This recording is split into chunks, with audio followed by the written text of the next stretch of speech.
Bonjour, mon nom est Suzy Gervais, je suis naturopathe et coach, je suis aussi propriétaire de Grand-Mère Nature.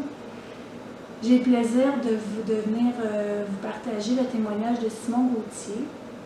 Simon a eu un diagnostic il y a quelques années de cancer du côlon avec métastase au foie.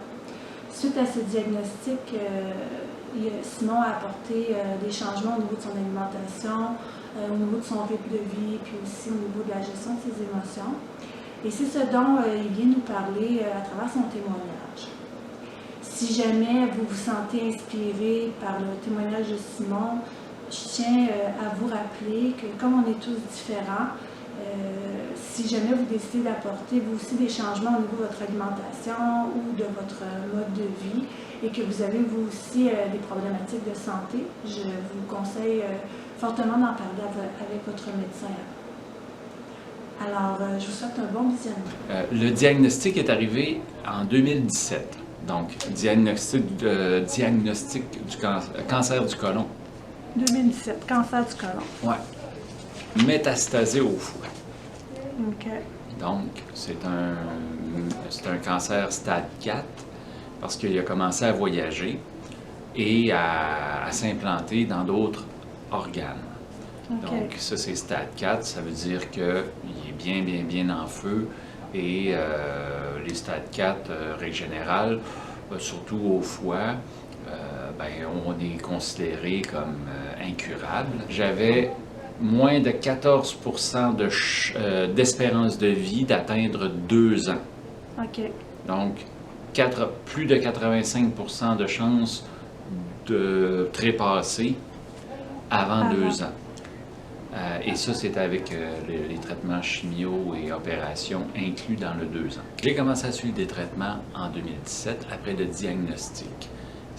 Alors, on m'a proposé chimiothérapie plus opération du côlon plus opération au foie pour enlever les masses, ce que j'ai fait. Mon dernier traitement, moins de 4 mois après, paf, métastase au foie de retour, 1 cm, 2 cm, 3 cm, j'en ai 3 alors. Et c'est à ce moment-là que j'ai décidé de ne pas tomber dans l'urgence des hôpitaux, c'est-à-dire vite, maintenant. J'ai amorcé une réflexion plus profondément pour d'autres chemins, parce que j'entendais une voix qui disait « on n'y retourne pas », parce qu'il me proposait encore opération et chimiothérapie avec une espérance de vie qui n'était pas bien plus grande que la première. Des possibilités, c'était d'abord de me connecter avec mon intuition et ce que j'avais vécu auparavant et les gens que je rencontrais en changeant le discours ou l'optique d'aller à l'hôpital, ça c'est une optique. Donc, il y a plein de choses qui demeurent inatteignables parce que c'est un choix que tu fais, puis ça rend les autres non disponibles. Alors, j'ai changé ma direction, mon regard, pour me rappeler que j'avais rencontré en France, il y a 20 ans, une dame dans un petit village qui avait eu un cancer, puis elle s'était traitée par les plantes. Et je m'étais dit, alors que j'avais à peine 22-23 ans, un jour, chez une chenoute de la sorte, je vais rappeler Françoise. OK. Ben, tu sais, et ça, c'est d'une mémoire qui est remontée. Donc, comme si l'intuition et l'instinct, pouf, avaient été la chercher. Donc, j'ai appelé Françoise. Et puis, elle m'a dit, ah oui, la dame, le monsieur qui me suivait, tout, il est décédé, mais sa fille a pris le flambeau. C'était comme des chamans, c'est des gens de savoir et de senti qui offrent une autre médecine. Ce qui n'est pas la médecine allopathique, reine de toutes les reines, c'est ce qui est véhiculé et collé dans notre windshield de vie dans le nord américain. Alors, puis là, elle a commencé à me poser des questions, puis à me donner des pistes, tu lu tel livre, va voir telle chose. Ça fait appel à d'autres sens. Ça fait appel à laisser aller, puis à dire, OK, je me mets dans les bras de l'infini, de l'univers, puis je fais un saut en parachute par là. Donc, je m'en vais voir une amie que son chum Elle avait eu un cancer de la prostate, quelques opérations, puis finalement récidive. Et aujourd'hui, il n'y a plus rien que par l'alimentation crue, vivante et s'occuper de soi-même. Fait que là, Marc-Claude, elle me donne des livres, elle me jase de ça. Fait que, OK, je prends des notes. Puis après ça, mon ami qui passe par là par hasard, 3 mois après, il dit « Ah oui, j'ai rencontré sur Internet Chris Wark, qui a eu un cancer comme toi, puis que là, il fait une mine d'informations accessibles sur son parcours de revitalisation et de régénérescence cellulaire. » Là, tu dis, waouh, ça sonne donc bien, bien, ça. Puis, je m'en vais lire des documents, je m'en vais écouter des YouTube, donc je le retrace. Donc, ça active ta vie intérieure, tu n'es plus patient, pâtir, et tu deviens actif. Donc, prendre sa santé en main, et ça anime. Donc, tu commences à être vivant déjà bien plus que quand tu attends longtemps. J'enlève rien, mais je peux quand même amener ma lumière par rapport aux deux méthodes allopathiques ou prendre ta santé en main. Puis si vous voulez croiser les deux, ben tant mieux, mais selon toujours votre senti puis votre voix intérieure. Donc, Chris Wark, après ça, ben là, tu tombes avec Irène Grosjean, après ça avec Thierry Casasnovas. Il y a une philosophie, mais avec plusieurs embranchements, mais il n'y a pas finalement, une recette magique où, après ça, c'est selon toi. Puis là, je voyais les arbres, Chris Wark, Casasnovas, Irène Grosjean, Gerson. Puis je voyais qu'il y avait beaucoup de similarités de l'un à l'autre. OK. Alors, j'ai commencé à dire, ça me fait vibrer. Ces jus-là, la routine de Chris Wark le matin, le midi, le soir. Après ça, tel type de légumes pour ce que j'ai, tout ça. Puis après ça, rémission radicale, les livres qui te parviennent, la lecture. Là, tu te rends compte que faut que tu joues avec d'autres dimensions, ton alimentation, les plantes, prendre ta santé en main, suivre ton intuition. Ensuite de ça, c'est t'occuper des émotions refoulées, cultiver des émotions positives, ta spiritualité, revenir à elle.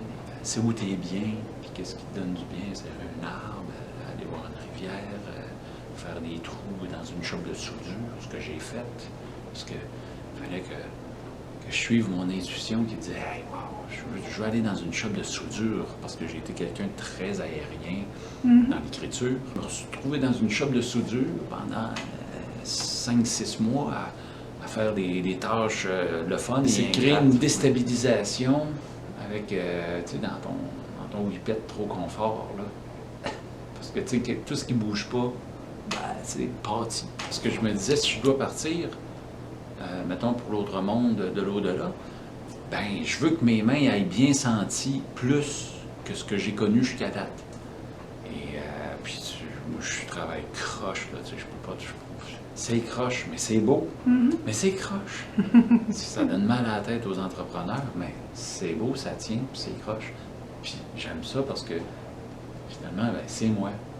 Puis c'est moi dans mon expression. Parce que, tu sais, on n'apportera pas nos maisons au ciel. Tout à fait. On n'apportera rien. C'est la trace que je laisse, puis que je me dis, waouh! Fait que, tu sais, déjà là, ça monte tes vibrations. Tu sais, parce que tu fais des choses qui t'apportent du bien, qui te font sourire. Est-ce que cette philosophie-là, tu l'avais avant le diagnostic? Est-ce que c'est quelque chose que tu portais ou c'est venu après? Je le portais, mais je ne l'exprimais pas autant. OK. Puis je ne l'exprimais pas beaucoup, étant donné que j'étais bien dans un canevas assez intense de ma vie professionnelle, puis que ça donnait pas la chance de m'exprimer, puis que quand j'étais bien loin, je disais « Ah oui, quand je vais être à la maison, je vais faire ça, ça, ça, ça, ça. » Puis je revenais à la maison, je le faisais pas parce que je faisais autre chose. OK. Ton travail t'a amené à aller à l'extérieur, c'est ça, je comprends? Ouais. Okay. Mes 10 doigts ne pouvaient pas... Tu sais, mon potager, je l'ai fait. J'ai planté un pommier, puis je m'étais dit « Je vais planter un pommier, puis je vais manger une de ces pommes. » Je ne vais plus à l'hôpital, à part que j'ai vraiment un gros trouble, un bras cassé, une affaire, une crise Mais de pour cœur. ton suivi, Non. ça, c'est Non, arrêté. là, je suis en statu quo, parce que ben ils m'ont donné une date de péremption, quand même, parce que j'ai refusé les... Anyway, j'avais pas d'espérance de vie, pas d'espérance de guérison. Tu sais, bon. Puis, quand j'ai refusé les traitements, ben là, j'ai posé la question, je suis là, selon ce que vous voyez, combien de temps vous pensez que j'en ai à vivre, pour vivre? Parce que j'y ai expliqué un peu qu'est-ce que j'allais faire, mais d'une manière très sommaire, parce qu'ils sont pas... l'oncologue avec qui j'étais n'était pas très chaud, et c'est quand même une grande partie des oncologues, parce que tu fais un faux pas, tu sais, à leur science, puis eux autres, ils veulent te garder parce que, tu sais, ils vont t'amener jusqu'à, au moins, tu sais, d'une manière confortable, jusqu'au dernier saut. Ben là, je me disais, moi, t'étais pas mon berger, là. Il n'y en a pas question. Quand j'ai eu ma date de péremption, ça a fait que j'ai pris ma santé en main, puis c'est que je voulais aussi sortir de cette urgence des hôpitaux, du stress d'attendre un scan, de te faire lire ça, d'avoir le monsieur ou la dame en face de toi qui dit je suis désolé, 3 ou 4 nouvelles métastases. Je voulais pas ça parce que le but de se désintoxiquer par l'alimentation vivante, entre autres, crue, vivante, ou bref, ce qui vous fait du bien, mais j'étais dans le cru vivant. C'est se désintoxifier le corps, mais aussi il faut faire l'esprit, le côté environnemental, puis le côté de qui tu côtoies, puis pourquoi tu vas le côtoyer. Et puis, cette relation-là avec l'hôpital m'amenait une source, puis regarde, je fais juste le dire, tu vois mon œil qui fait ça, qui était toxique dans mon attente, dans ce que ça crée, parce que là, tu passes un scan, premièrement, tu te fais shooter de gaz radioactif, tu te rentres dans un beigne, tu te fais radier d'un bord à l'autre.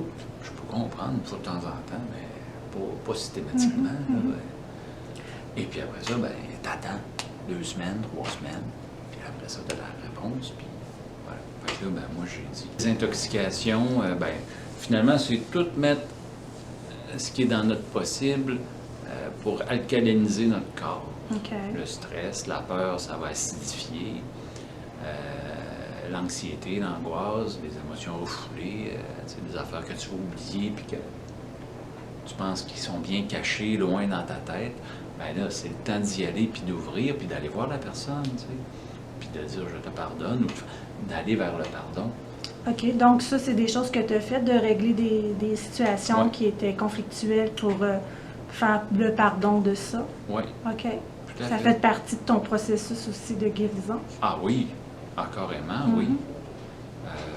Puis aussi, se choisir. Arrêter. Se choisir? Oui. Parce que je faisais une vie qui était trépidante, mais je savais que je brûlais la chandelle par les 2 bouts. OK. Puis j'ai jamais donné un stop à ça, parce que j'étais pas capable. OK. Au lieu de le faire, je tombais dans des petites dépressions, parce que là, tu sais, t'es un peu victime de toi-même, puis de ton pouvoir. OK. Puis le jour où tu commences à dire, c'était bien le fun, mais j'arrête. Hey, le monde, ils prennent pas mal, tu sais, règle générale, c'est bien toi qui t'en fais bien plus que tu penses pour les autres, là. Écoute, ça s'est fait... ça fait partie du processus, ça aussi, de guérison. De guérison, de te choisir, de te dire, là, j'arrête de faire ce travail-là.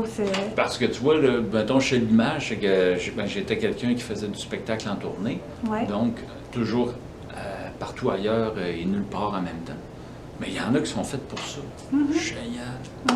Moi, j'ai beaucoup aimé, j'ai fait ça 25 ans, mais je savais que ça faisait longtemps, il fallait que j'arrête. Puis, ce que moi, je me demandais depuis si longtemps et que j'avais tellement peur d'y arriver, c'était de m'enraciner en quelque part, dans un milieu, un village. Aujourd'hui, ma vie, là, moi, je suis en réinsertion sociale parce que j'ai arrêté 2 ans.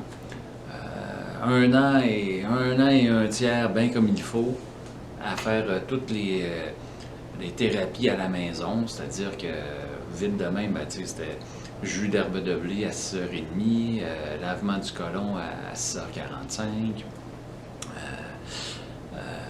déjeuner, après ça trampoline 20 minutes, après ça respiration. Les repas, grosse salade, sieste, quand c'est la sieste, ben tu vois. Ça, tu as fait ça combien de temps? 1 an et un tiers, donc 1 an et 3-4 mois, schlac, mais serré à tous les jours. Alors de ça, en est resté.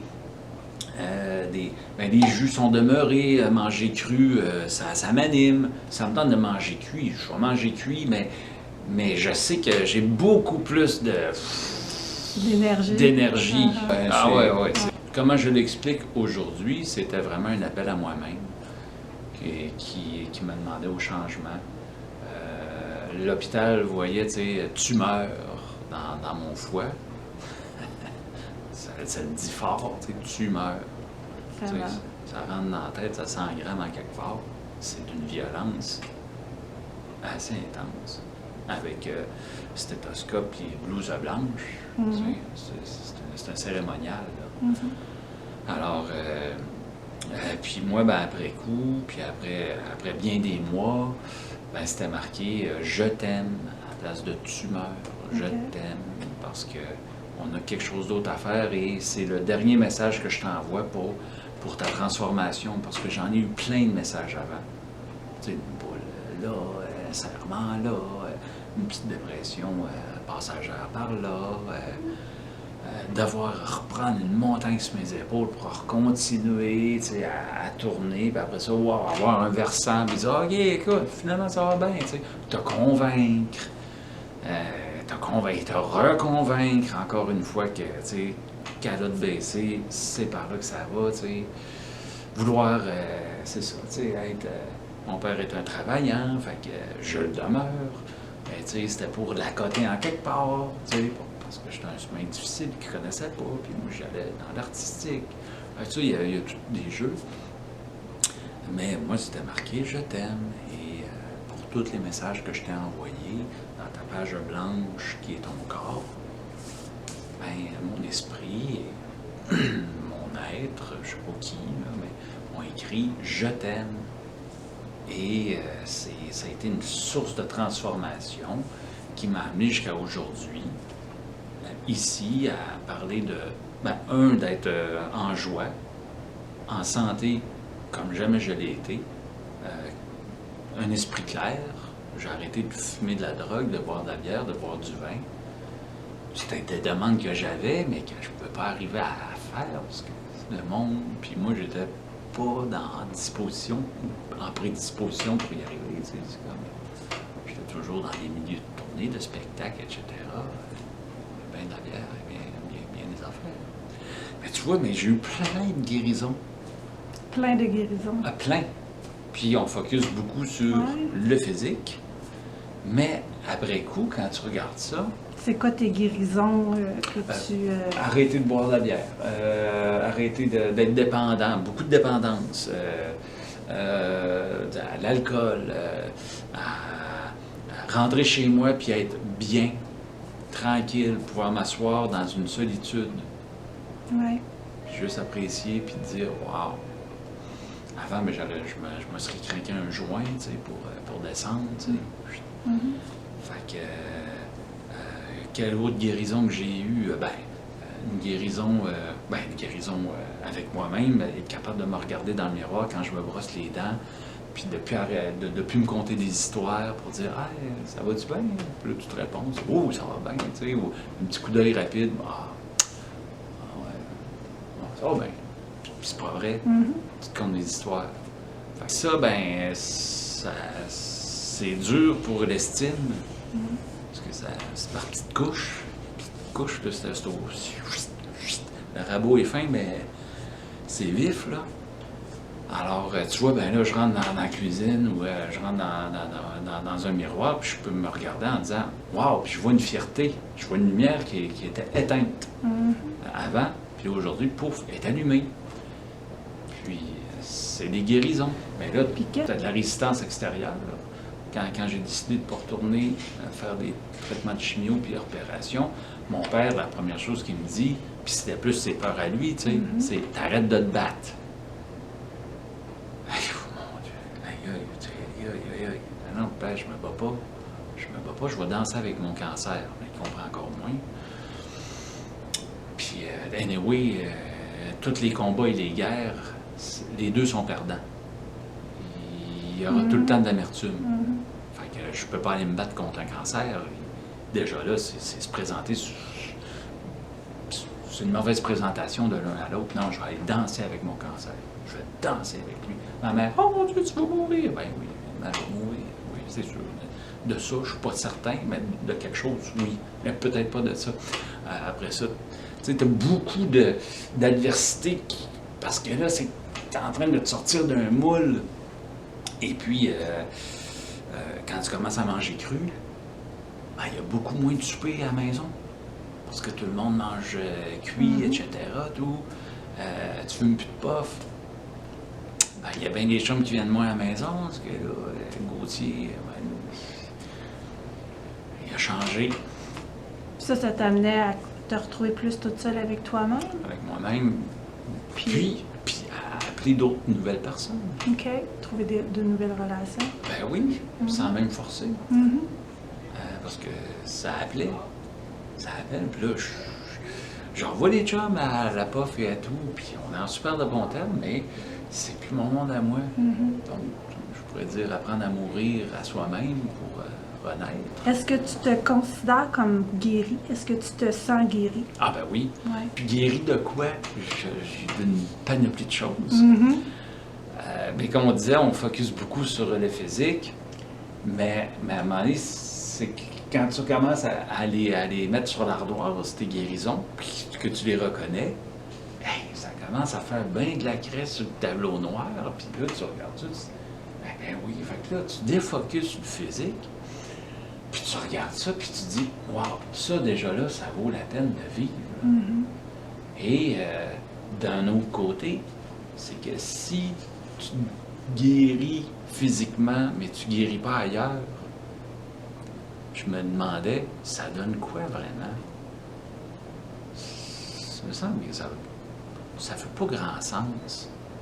Mais là, je regarde tout ça, puis ça fait comme, oh wow!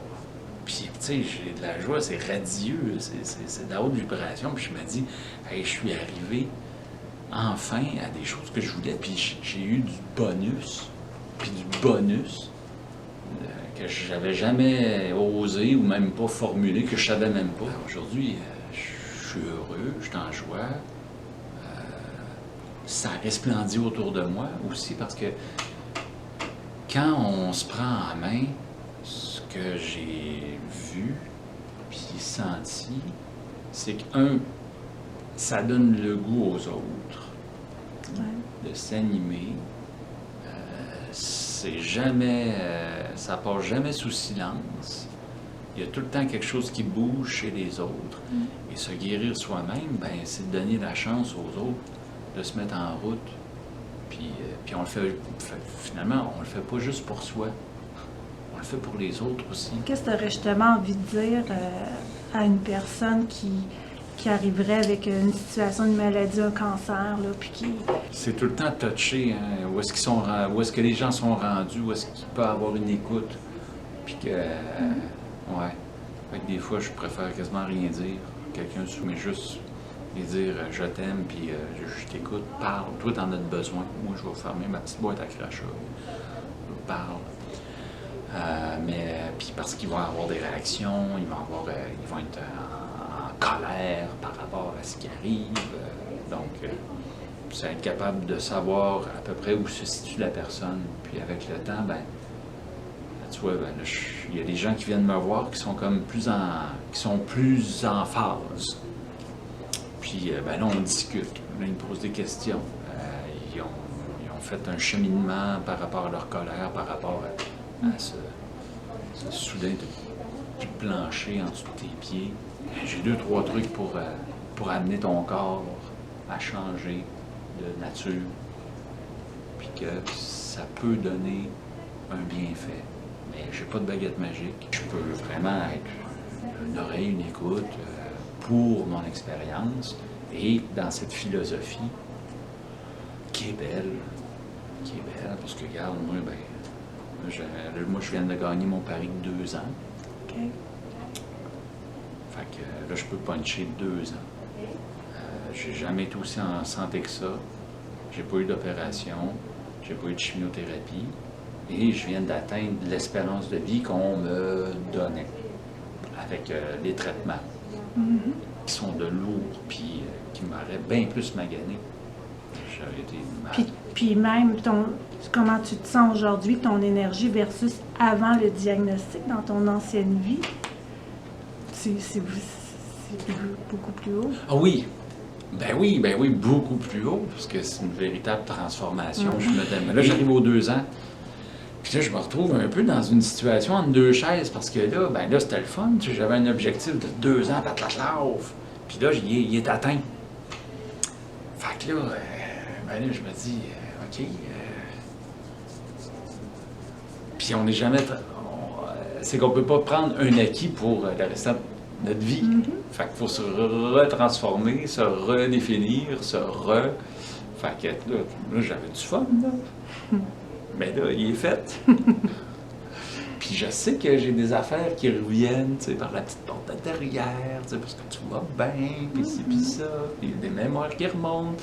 Fait que c'est pas les prendre en peur, mais c'est les observer, puis de revenir à la haute vibration, puis c'est où je me sens bien. Quand je fais un faux pas, c'est correct. Si j'ai envie de manger une pizza, je vais en manger une pizza. Puis je mange la pizza, puis sois content. Oui, c'est ça. Puis après ça, j'entends toujours, c'était le fun, tout. L'énergie, c'était le fun, mais c'était plus avec le monde. Parce qu'il vient de rentrer, pas sûr que ça soit le top, mais c'était le fun. Puis après ça, je reviens à mon alimentation qui me satisfait. Fait que le but, c'est de revenir, tu sais, dans mon cas. Fait que là, ce qui te reste, c'est de trouver d'autres buts, d'autres objectifs? Oui, tu vois, comme faire ce qu'on fait aujourd'hui, donner mon temps, jaser, m'occuper des autres qui se retrouvent dans une situation comme la mienne, puis qui ont un intérêt ou qui ont une ouverture. Je me donne garant de les renseigner sur ce que j'ai fait. Puis après ça, de la musique. Puis tu vois, quand je fais un spectacle, j'ai recommencé à faire des spectacles, mais plus jamais comment tourner comme avant. Parce que ça m'a tué. Là, c'est quand j'en donne, tu vois, c'est qu'après ça, je suis bien sur un gros high. Avant, je prenais une puff, puis je prenais une bière, puis ça descendait très bien. Vous autres avaient un trip de bouffe avec le buffet, tout. Ça descendait très, très, très, très, très bien. Mais là, j'ai à négocier avec cette énergie-là. Oui. C'est ça, les choses, des fois, de la petite porte par en arrière qui reviennent, là. Oui. C'est de revenir dans le monde. Tu sais, il y a eu un arrêt, une pause, où là, tu t'es tourné vraiment vers toi, mais là, maintenant, tu apportes ce que tu es dans le monde. Oui, c'est le retour au monde. Fait que là, je suis en train de négocier ce passage-là. Fait que là, j'ai cette énergie-là, puis à dire que tout est possible dans la vie. Oui. Tout est possible dans la vie. C'est ce que disent les contes. C'est pas juste des histoires pour les enfants, c'est des histoires pour nous autres et de l'appliquer d'une manière alchimique dans notre vie au présent. Wow! Ça, c'était quelque. Merci beaucoup, Simon. C'était vraiment une belle rencontre. J'apprécie beaucoup. Puis je suis sûre que ça va inspirer beaucoup de personnes aussi. C'est important ce que tu fais. Merci beaucoup. Merci, Suzy.